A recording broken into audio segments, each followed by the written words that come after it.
Boa noite, meus irmãos. Graça e paz do nosso Senhor e Salvador Jesus Cristo. Na noite desse dia nós temos o privilégio de novamente podermos meditar na Palavra de Deus. E nós vamos falar do texto que nós estamos utilizando nessa série de mensagens a respeito da oração. E o texto se encontra em Efésios, capítulo 3, versículos 14 ao 19. Diz assim a palavra do nosso Deus: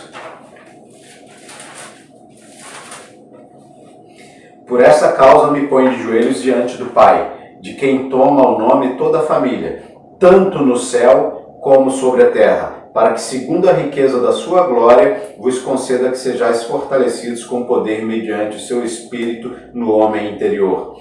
E assim habite Cristo no vosso coração, pela fé, estando vós arraigados e alicerçados em amor, a fim de poderdes compreender com todos os santos qual é a largura e o comprimento e a altura e a profundidade, e conhecer o amor de Cristo que excede todo o entendimento, para que sejais tomados de toda a plenitude de Deus.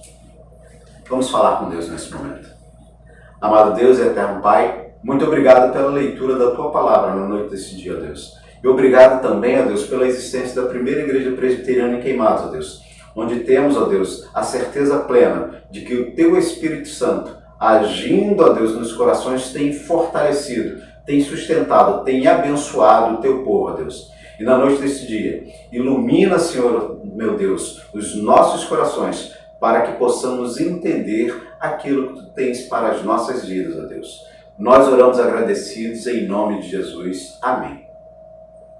Bom, irmãos, o contexto em que o apóstolo Paulo escreve essa carta aos Efésios é interessante, né? Durante a sua terceira viagem missionária, né, registrada lá em Atos, capítulo 18, né, nós vamos ver que Paulo, entre os anos 53 e 55, passou 2 anos em Éfeso, e ali ele implantou uma igreja, estruturou e deixou ela caminhando, né? Acompanhando mais uma igreja que já estava caminhando.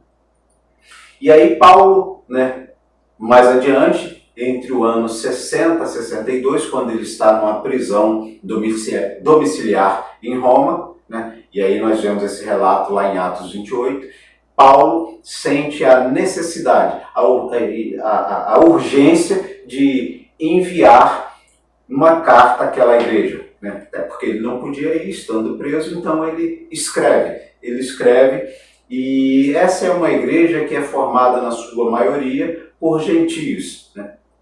Então estava acontecendo alguns problemas naquela igreja, e um deles era que os judeus, né, alegavam que os gentios, né, não eram povo de Deus, não eram a família de Deus, não poderia fazer parte, né, da família de Deus, até porque não tinha o sinal da aliança, que os judaizantes ainda, né, cismavam em martelar, em dizer que só era povo de Deus quem tinha, né, o sinal dessa aliança, que era a circuncisão. E Paulo vai escrever essa carta, dentre outras coisas, dizendo que não é o verdadeiro Israel de Deus aquele que é circuncidado segundo a carne, mas aquele cujo coração foi alcançado e transformado pela graça e pela misericórdia de Deus.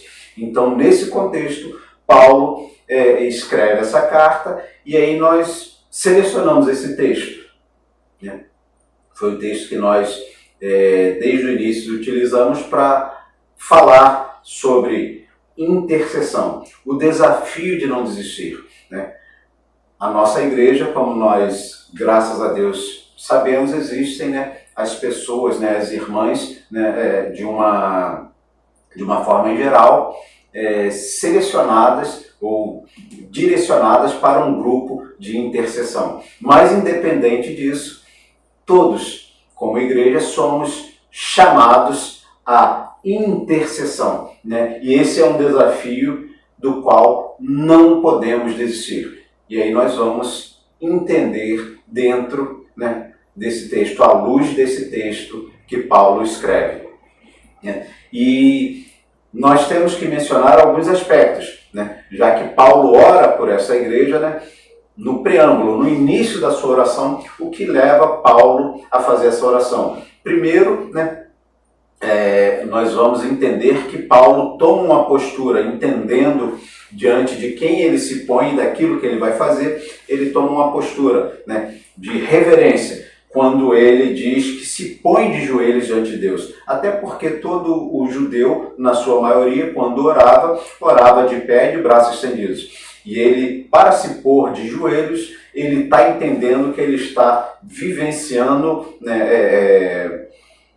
uma realidade muito diferente, muito especial, muito desafiadora. Então ele se põe de joelho. Ele quebra, vamos dizer assim, o protocolo daquilo que era normal, daquilo que era natural, e ele entende essa necessidade de se colocar diante de Deus de joelho. Não deve ser diferente da igreja de hoje. A necessidade de entender diante de quem ele se põe para interceder, de reverenciá-lo. Então esse é o primeiro ponto que nós temos que mencionar. Um outro ponto é a motivação que leva Paulo a tomar essa postura de reverência. O que leva Paulo a tomar essa postura de reverência é a motivação que ele encontra. E qual é essa motivação? Qual é o objetivo dessa motivação? É a exaltação das obras que Deus realiza na igreja. Tanto que nós vamos ver aqui que ele fala de toda a família, pai, de quem toma o nome toda a família, tanto no céu como na terra. Ou seja, ele está motivado pela obra que Deus tem executado. E é interessante que ele fala aqui da igreja, a família, tanto na terra quanto no céu. Tanto da igreja militante quanto da igreja triunfante. Igreja militante na terra e igreja triunfante no céu. E tudo obra de Deus Pai. Então, ele motivado, entendendo isso, a paternidade de toda a família de Deus, independente de ser gentio ou de ser israelita, Deus é Pai. Ele, então, se põe a orar. Mas, além da reverência e da motivação, ele também revela um outro aspecto aqui no início da sua oração, que é a plena confiança. Ora, ele reverencia, ele tem uma motivação, mas ele também tem plena confiança. Olha o que diz o texto no seu versículo 16, para que segundo a riqueza da sua glória, se baseando na riqueza da glória de Deus, se baseando naquilo que Deus é, naquilo que Deus pode, naquilo que Deus dispõe de forma ilimitada, de forma que nada nem ninguém pode se opor, de forma que Deus fará tudo o que lhe aprouver para que a sua igreja, para que a sua família, tanto no céu quanto na terra, seja fortalecida. Então, esses aspectos ficam bem claros para a gente, para nós, para a igreja. Nós devemos ter também, quando nós vamos falar com Deus, essa reverência, essa motivação em saber que nos dirigimos ao nosso Deus, ao nosso Pai, e também a confiança de que Ele pode fazer, como nós vamos ver no final aqui desse texto, que Ele é capaz de fazer infinitamente mais além daquilo que pedimos ou pensamos. Porque para Deus, como nos diz Lucas, não há nada impossível. Ou, Isaías, que não há nada que seja demasiadamente difícil para o nosso Deus. Então, observados esses aspectos aqui do início da oração de Paulo, nós vamos partir para o conteúdo, o que Paulo está realmente pedindo. E aí, fica claro para a gente que uma igreja que tem o desafio de não desistir, ela tem que entender esse conteúdo do qual Paulo vai mencionar. E o primeiro aspecto é o poder, né? A finalidade aqui da oração de Paulo é o fortalecimento, mas o fortalecimento através do poder do Espírito. Ora, se nós entendemos que o Espírito Santo que sela o coração, né, de todo aquele que é alcançado pela graça, pela misericórdia de Deus, esse é o símbolo, este é o sinal da salvação, o selo do Espírito Santo, né? Nós também temos que entender que, à luz da palavra de Deus, o poder que o Espírito evidencia na vida deste que é selado é que capacita ele a transpor, né, todas as dificuldades, todas as adversidades, né? É só o poder do Espírito agindo nas nossas vidas que nos capacita a passar por esse momento tão difícil. Se nós nos voltarmos para a palavra de Deus em Atos 1:8, nós vamos entender que o que capacitou aquela igreja, o que possibilitou aquela igreja, né, a condição de comunicar, né, tanto em Jerusalém quanto em Judeia, até os confins da terra, o Evangelho de Cristo, é o revestimento do alto, é o revestimento do poder, é o poder do Espírito agindo nessa igreja que vai capacitar ela. Então, Paulo está orando para que essa igreja de Efésios possa ser revestida desse poder e possa prosseguir testemunhando, prosseguir testificando, né, do que Deus, Pai da família, tanto na terra quanto no céu, tem feito nas vidas daqueles irmãos. Então, só o poder do Espírito Santo pode fazer isso nas nossas vidas. E o reverendo Hernando Dias Lopes, no seu livro, no Comentários de Efésios, ele vai inclusive mencionar que 1/4 das referências do Espírito Santo, da ação do Espírito Santo no Novo Testamento, se encontra no livro de Atos. Ou seja, na capacitação, na formação, na largada da igreja para o anúncio do Evangelho de Jesus Cristo. Ou seja, o poder do Espírito é essencial para a vida de todo cristão. E Paulo está orando para que esse poder esteja presente nos corações de cada um daqueles irmãos. O segundo aspecto do conteúdo da oração de Paulo é que ele pede para que aquele povo, aqueles irmãos, eles tenham um aprofundamento no amor fraternal. Ou seja, a forma de conviver, não com intrigas, não com dissensões, mas a base daquela igreja que caminha, daquela igreja que, capacitada pelo poder do Espírito, vai anunciar, é o amor, sempre o amor fraternal. Paulo deixa isso bem claro. Olha, não é israelita o que é, né, pela circuncisão da carne, mas aquele que é pelo coração, né, alcançado pela graça e pela misericórdia de Deus. Então, a compreensão de que esse amor que procede do Pai, que procede do alto, ele deve emanar em todas as direções para que se caminhe de forma que agrade a Deus, é importante. Olha só, ele vai dizer no versículo 17, amor com todos os santos.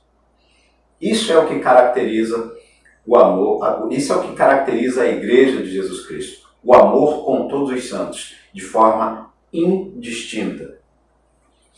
E ele utiliza duas expressões aí para que se haja o aprofundamento, para que se haja, né, esse amor com todos os santos. Ele vai utilizar o termo arraigado, né, um termo da botânica, um termo em que ele fala da planta, da árvore que é enraizada e então ela se mantém de pé, assim como também ele vai utilizar uma expressão da construção civil, alicerçados, ou seja, fundamentado no amor, né?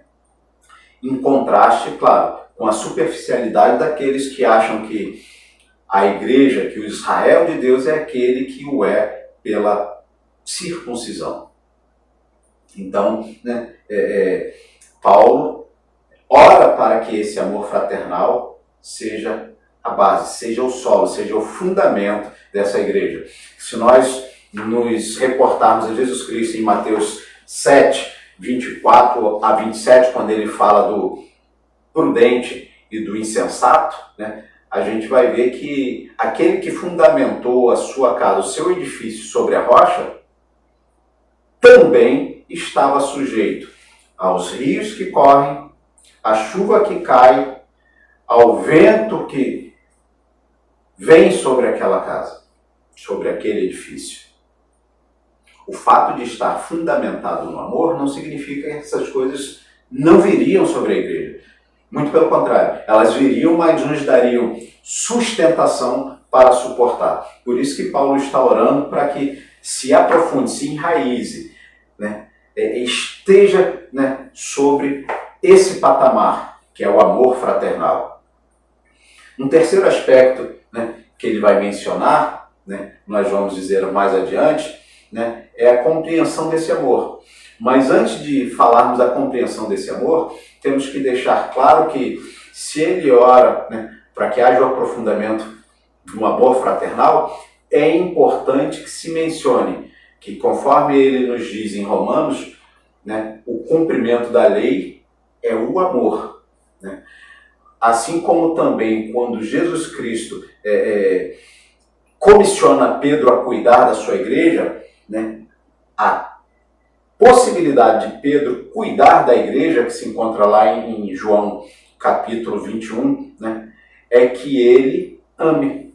Quando Jesus Cristo interroga Pedro 3 vezes, né, dizendo, Pedro, tu me ama? Então, na terceira vez, quando Pedro diz que Jesus Cristo sabia do coração dele, né, sabia que ele amava, então Jesus Cristo diz para ele, agora você pode, agora você vai cuidar da minha igreja, agora você vai alimentar a minha igreja. Então, o amor é o fundamento que capacita, né, o discipulado na igreja, que capacita a cada um de nós a fazermos a obra de Deus. Também, né, o amor, né, é a principal virtude da vida cristã, né? É o que Paulo vai nos deixar bem claro no capítulo 13 de 1 Coríntios. Né? Eu posso ter tudo, posso ter conhecimento, posso ter poder, posso ter, né, todas as coisas, todas. Né? Posso ser rei, posso ser o que for. Mas se eu não tiver amor, nada mais importa. A base, o fundamento de toda a vida cristã, de toda a igreja é o amor que vem do Pai das luzes. E aí, né, quando nós passamos desse aprofundamento do amor fraternal para a terceira, né, para o terceiro aspecto que Paulo fala, é da possibilidade de compreendermos esse amor. Ora, o amor é essencial, mas agora nós precisamos compreender esse amor. E aí ele vai utilizar 2 termos, né, nos versículos 18 e no 19, que ele vai falar da necessidade de compreender com todos os santos e de conhecer o amor de Cristo que excede todo o entendimento.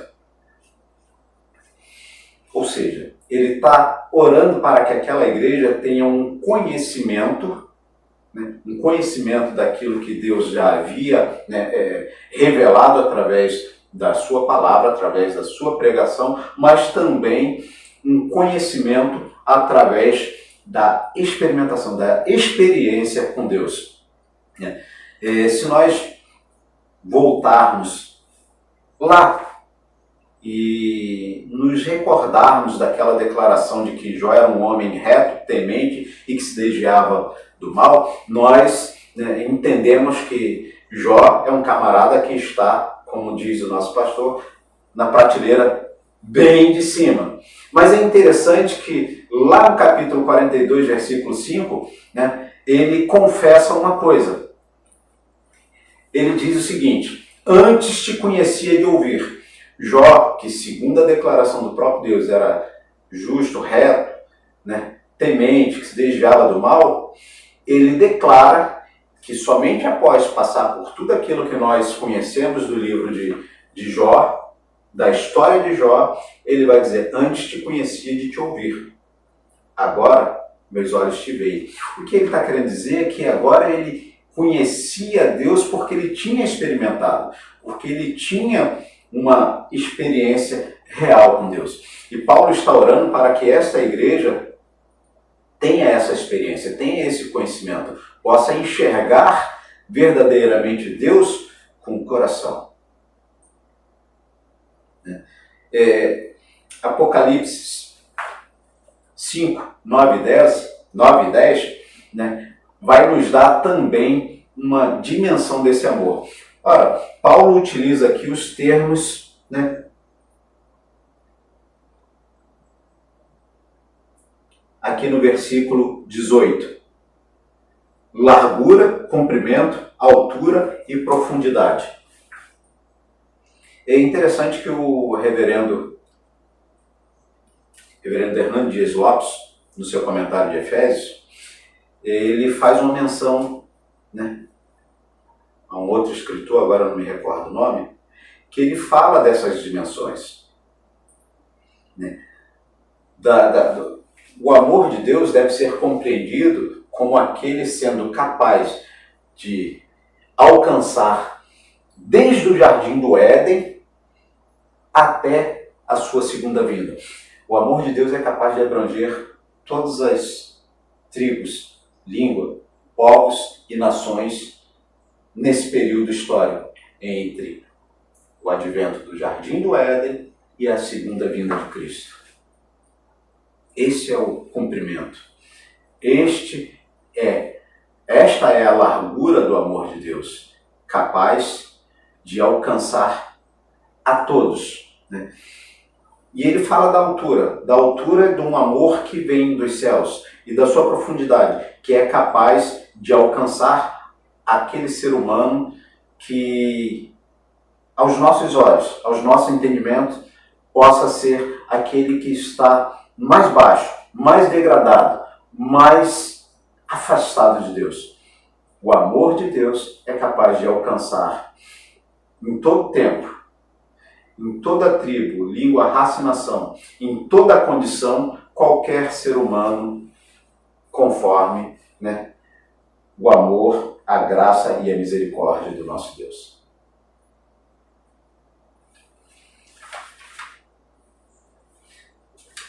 E quando ele fala, né, da necessidade de conhecer esse amor, como nós dissemos, Apocalipse, capítulo 5, 9 e 10, vai nos falar o seguinte, né? Digno és de tomar o livro e de abrir os selos, porque foste morto, e com o teu sangue compraste para Deus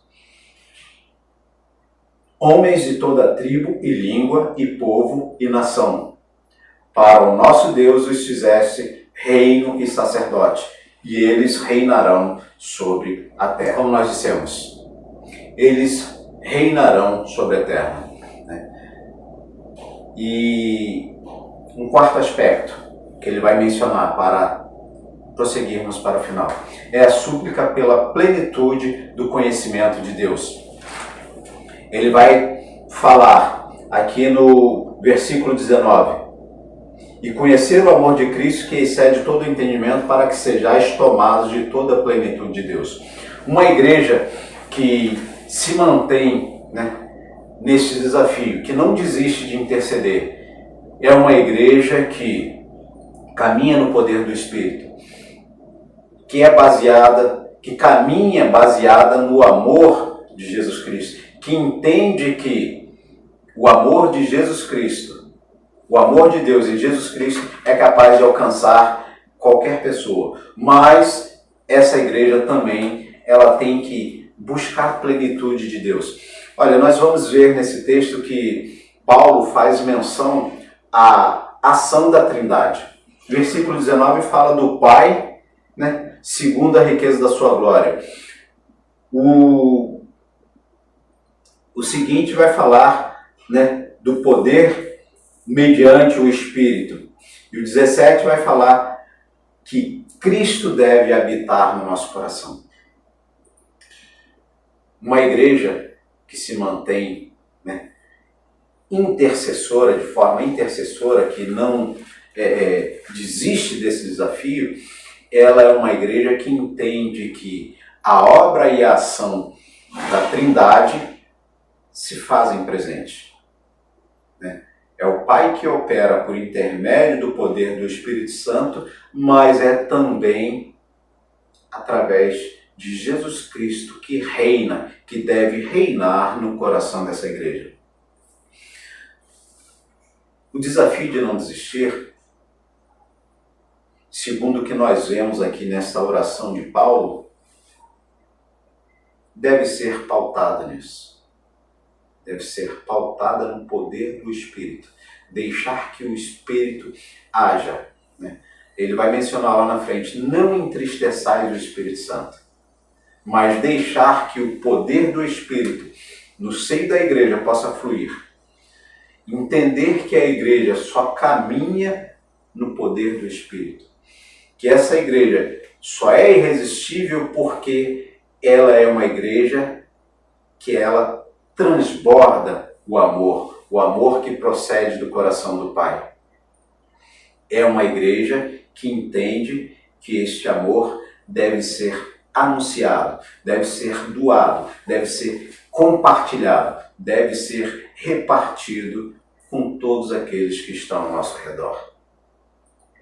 Ora, essa carta aos Efésios deixa bem claro esse aspecto da necessidade da plenitude, do enchimento, da possibilidade de ter Deus na máxima conta, na máxima capacidade que a igreja puder receber. Essa totalidade só será completa quando estivermos na glória. Mas enquanto estivermos aqui, enquanto estivermos caminhando, estivermos sujeitos, né, a todas as adversidades, como essa igreja de Éfeso, nós devemos buscar em todo tempo a plenitude de Deus, a plenitude da ação da Trindade nas nossas vidas. Paulo deixa bem claro, capítulo 1, versículos 10, 17 e 23, 3, 19, 4, 13 e 5, 18, ele vai falar dessa plenitude, da necessidade de estar com a totalidade do que se for possível de Deus nos nossos corações. Que Deus nos abençoe, que Deus nos conduza sempre. E ele ainda menciona, para encerrar, no capítulo 6, 18 a 19, após mencionar a armadura de Deus, a necessidade da oração e da súplica continuamente. A igreja só será irresistível, a igreja só será capaz de anunciar a palavra de Deus, a igreja só será capaz de resistir às adversidades nessas condições.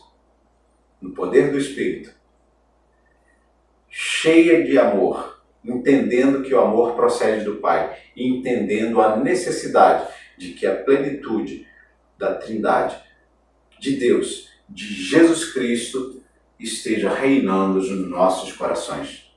Que Deus nos abençoe e nos conduza a uma vida contínua de intercessão, de oração, porque em todo tempo nós seremos tentados a desistir, a esmorecer, a deixar de orar ao nosso Deus.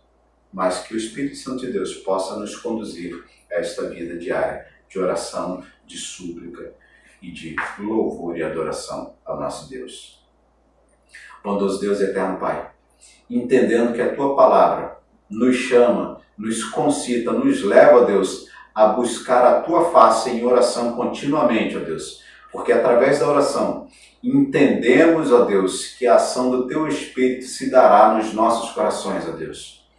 Que a tua igreja possa caminhar, ó Deus, segundo o amor que excede todo o entendimento, segundo o amor que procede do coração do Pai, segundo o amor que é o cumprimento da lei.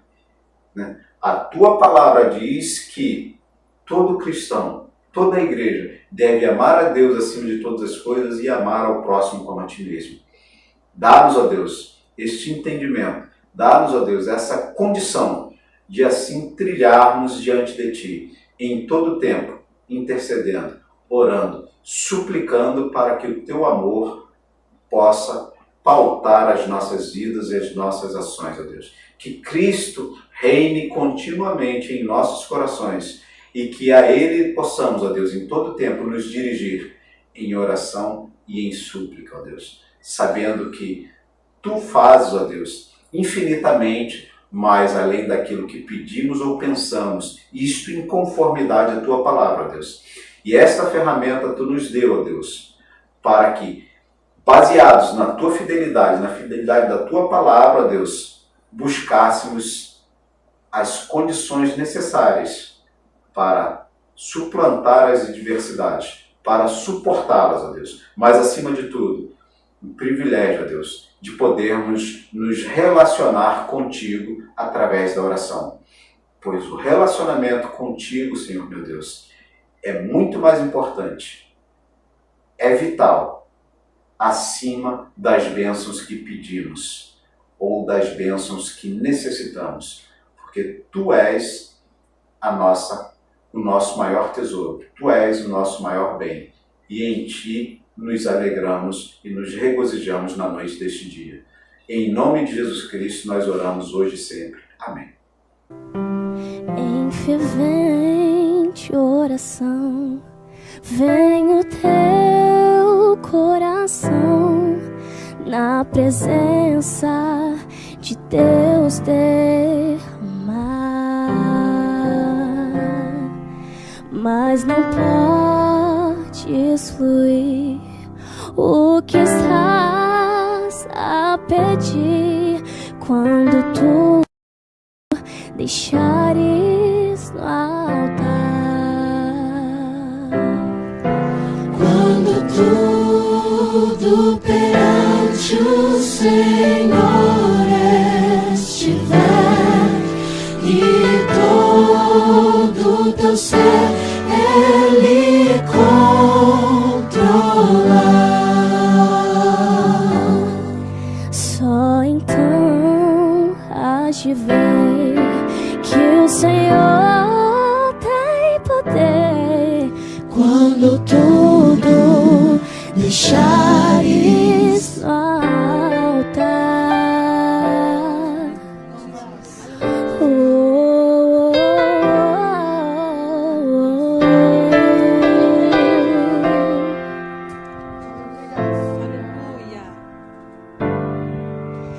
maravilhas de amor te fará o Senhor, atendendo a oração que aceitar.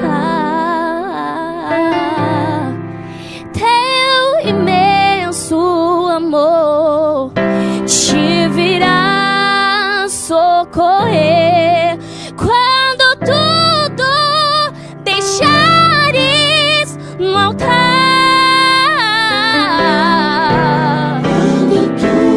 Quando tu perante o Senhor estiver e todo teu ser Ele controlar,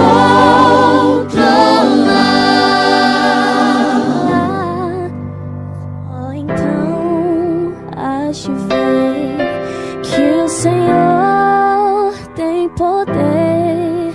quando tudo deixares No altar.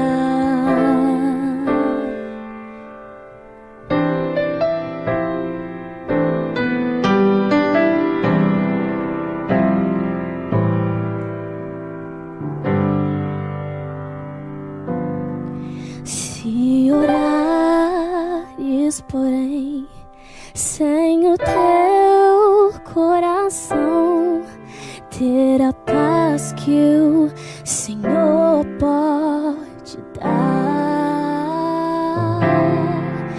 Foi por Deus não sentir que tua alma se abrir, tudo deixando notar.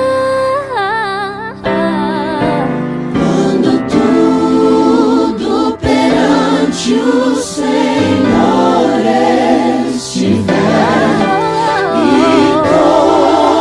todo teu ser Ele controlar, Só então hás de ver que o Senhor tem poder. Quando tudo deixares notar.